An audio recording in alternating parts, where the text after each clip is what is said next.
सर्वप्रथम सामाजिक क्रांति के अग्रदूत, शिक्षा के जनक महामना ज्योतिबा फूले साहब को श्रद्धा सुमन समर्पित करता हूँ तथा अन्याय एवं अत्याचार के विरुद्ध बगावत करने वाले समाजशास्त्री, अर्थशास्त्री, शिक्षा शास्त्री, कानून मंत्री, भारतीय संविधान के निर्माता, द सिंबल ऑफ नॉलेज, परम पूज्य बोधिसत्व बाबा साहब डॉक्टर भीमराव अंबेडकर के चरणों में श्रद्धा सुमन अर्पित करते हुए इस सम्मान दिन में सभी महापुरुषों के चरणों में श्रद्धा का सुमन अर्पित करते हुए इस समारोह की अध्यक्षता कर रहे माननीय अध्यक्ष महोदय तथा मुख्य अतिथि महोदय, विशिष्ट अतिथि महोदय, उपस्थित भाई बहनों, प्यारे बच्चों एवं दूर दराज से आए हमारे सभी क्रांतिकारियों को जय भीम।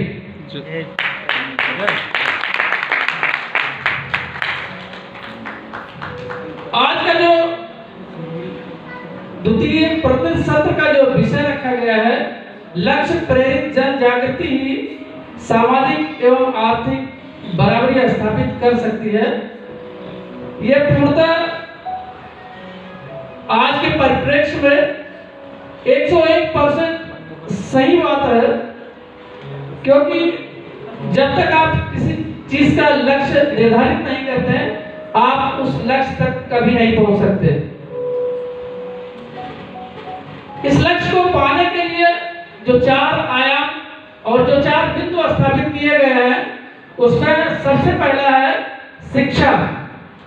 वर्तमान समय में शिक्षा का बहुत तेजी से निजीकरण किया जा रहा है। क्योंकि मैं पेशे से एक शिक्षक हूं और सरकारी विद्यालयों में अपना शिक्षण कार्य करता हूं, तो हमको पूरा अनुभव है। पूरे सर्विस के दौरान हमने यह अनुभव किया है, आज जब से शायद देश आजाद हुआ है तब से लेकर के आज तक जितनी भी सरकारें बनी हैं, सब शिक्षा का निजीकरण को बढ़ावा दे रही हैं और वो इस हद तक बढ़ावा दे रही हैं ताकि जो है सरकारी तंत्र को ध्वस्त हो जाए और पूरी तरह से प्राइवेटाइजेशन कर दिया जाए। आज जैसा आप लोग देख रहे हैं और महसूस भी कर रहे होंगे कि शिक्षा इतना महंगा कर दिया गया है। इसीलिए इस राष्ट्रीय अधिवेशन में जो मुख्य बिंदु पहली बात लिखी गई है शिक्षा, इसको निःशुल्क, अनिवार्य, एक समान तथा एक छत के नीचे हॉस्टल शिक्षा 4 वर्ष से 18 वर्ष तक के बच्चे को निःशुल्क शिक्षा प्रदान की जाएगी, ऐसा हमारे संगठन का मानना है। और भारत राष्ट्र के हर बच्चे को सरकार द्वारा उपलब्ध कराई जाएगी।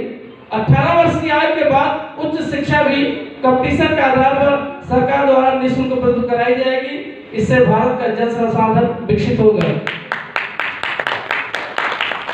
आज 0 से 6 वर्ष तक की शिक्षा सरकारी विद्यालयों में मुफ्त दी जा रही है, लेकिन ये राज्य सरकार की जिम्मेदारी दी गई थी 0 से 14 वर्ष तक के लिए शिक्षा तो जरूर वहां पर एक निःशुल्क दी जा रही है, लेकिन एक छत के नीचे जो शिक्षा दी जाने वाली बात इस हमारे राष्ट्रीय अधिवेशन के पहले मुख्य बिंदु में रखी गई है, वो बातें जो है कहीं और हमने देखने को नहीं मिला। ये अत्यंत आवश्यक है, क्योंकि जिनके पास आज पूंजी है, जिनके पास आज पैसे हैं, वो सरकारी विद्यालयों में अपने बच्चों को न पढ़ा करके नर्सरी विद्यालय में शिक्षा दे रहे हैं, क्योंकि उनके पास कुछ पैसे आ गए हैं। इसके कारण वो निजी विद्यालयों की तरफ बढ़ावा दिया जा रहा है। यह तो आए दिन हम लोग प्रतिदिन देखते रहते हैं, अनुभव करते रहते हैं, क्योंकि सरकारी शिक्षकों के ऊपर यह दबाव रहता है और एक तंत्र विकसित किया जा रहा है कि सरकारी अध्यापक या सरकारी विद्यालय कर्मचारियों में ये समाज में अफवाह फैलाई जा रही है कि सरकारी विद्यालय या सरकारी तंत्र या सरकारी अध्यापक या सरकारी सेवा में जो भी व्यक्ति हो वो नितांत कामचोर है, वो कुछ नहीं करता, सिर्फ बैठ करके वेतन लिखता है, जबकि एकदम सरासर गलत है। ये टोटल ऐसे लोगों द्वारा किया जा रहा है ताकि इसको इस समाज में इस तरह का अफवाह फैला करके इस तंत्र को बेचा जा सके और इसका निजीकरण किया जा सके।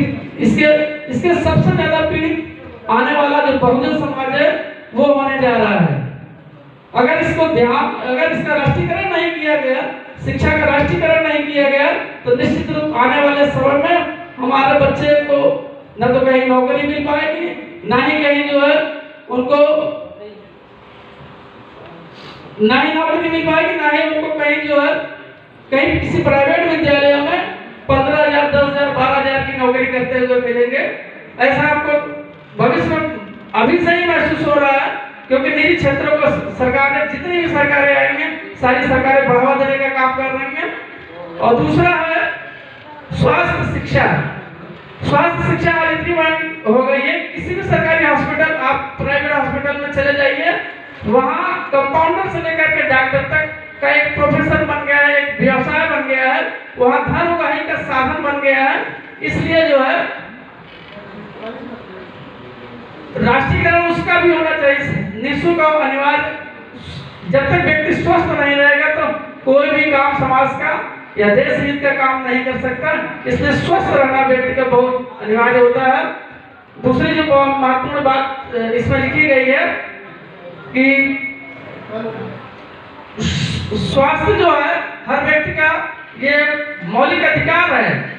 आप जो है स्वास्थ्य में दोहरीकरण की राजनीति नहीं कर सकते, इसका भी राष्ट्रीयकरण होना चाहिए। इससे जो है हमारा जो संसाधन है वो विकसित होगा, भारत का जन संसाधन विकसित होगा। तीसरा जो है भारत के राष्ट्र को,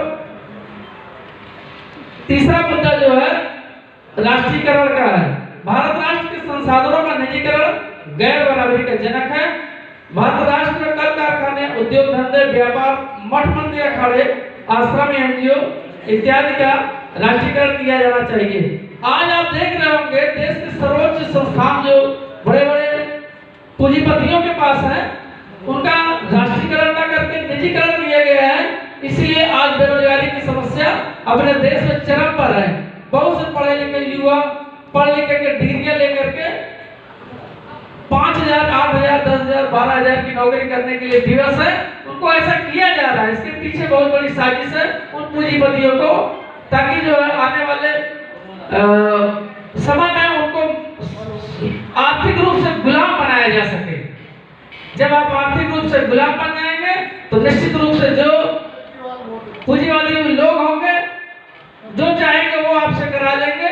यह आप अपने अनुभव किया होगा, अपने जीवन में देखा होगा, आर्थिक गुलामी कितनी खतरनाक हो गई है कि पैसे के लिए। यही वजह है कि समाज आज एक ऐसा वर्ग हो गया है कि जो अपने वोट को बेच देता है और यह बेचने के लिए मजबूर किया जा रहा है। अगर आप मजबूर किए जा रहे हैं तो निश्चित रूप से इसमें जो है कुछ लोगों का साजिश के तहत ऐसा किया जा रहा है। इसके लिए हमको जागरूक होना पड़ेगा, इसके लिए सबको मिलकर के अभियान चलाना पड़ेगा। सामाजिक मुद्दों की बात जहां तक आती है तो लोग सबसे पहले पीछे भागने लगते हैं। हमारा अध्यापक समाज है वो वेतन तो सरकारी लेता है, लेकिन सामाजिक कार्यक्रम में जब भाग करने की भाग होती है तो बहुत दूर भागता रहता है, सोचता है कि ये तो हमको हमारी मेहनत से मिला हुआ है। जबकि बाबा साहब अम्बेडकर अगर संविधान में इसका प्रावधान न किया होता है तो शायद सरकारी नौकरी मिलना संभव नहीं था। और चौथा जो मुद्दा है भागीदारी। भारत राष्ट्र एक जाति प्रधान देश है। हमारे यहाँ जाति आधारित समाज है, क्योंकि एक जात की शादियां दूसरे जात में आप देखते होंगे नहीं होती। जबकि जो सामान्य कैटेगरी में लोग आते हैं वो उनके यहाँ शादियां जो होती है, जो गोत्र होता है, गोत्र जो है वो एक दूसरे से शादी करते हैं। जबकि हमारे समाज में ऐसा नहीं है। हमारे समाज में देखते हैं कि एक बिरादरी का दूसरी बिरादरी में शादी नहीं होगी जब तक रोटी बेटी का संबंध, अभी हमारे कुछ साथी बता रहे थे, जब तक रोटी बेटी का संबंध नहीं होगा तब तक आप जो है निश्चित रूप से एक सामाजिक एक जो भारत को स्वस्थ खुशहाल राष्ट्र बनाना चाहते हैं, ऐसा संभव नहीं है। क्योंकि समस्याएं इससे पहले भी बहुत रही हैं, बाबा साहब के समय में भी बहुत ज्यादा समस्याएं रही, लेकिन बाबा साहब ने उसके लिए संघर्ष किया, जिसके कारण आज जो है जो कुछ हमको मिला है उनके संघर्षों की देन है। और इसी में एक दो पंक्तियां हम कहना चाहते हैं। सौ बार चमन महका, सौ बार बाहर आई, लेकिन महफिल में रौनक तब आई जब जय भीम की आवाज आई।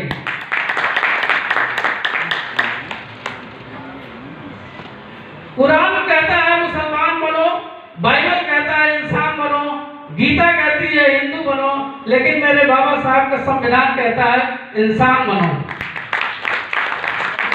समुद्र का पानी माप सके ऐसा कोई माप है क्या? आकाश की ऊंचाई माप सके ऐसा कोई माप है क्या? तू संविधान बदलने की बात करता है पगले, नया संविधान लिखने के लिए ऐसा कोई बाप है क्या? जय भीम से बड़ा कोई सम्मान नहीं है, जो भीम का नहीं वो इंसान नहीं है। यूं तो पूछते हैं लोग पत्थरों को, मगर मेरे बाबा साहब से बड़ा कोई भगवान नहीं है। इन्हीं शब्दों के साथ अपनी गाड़ी को विराम देते हैं। जय भीम जय भारत।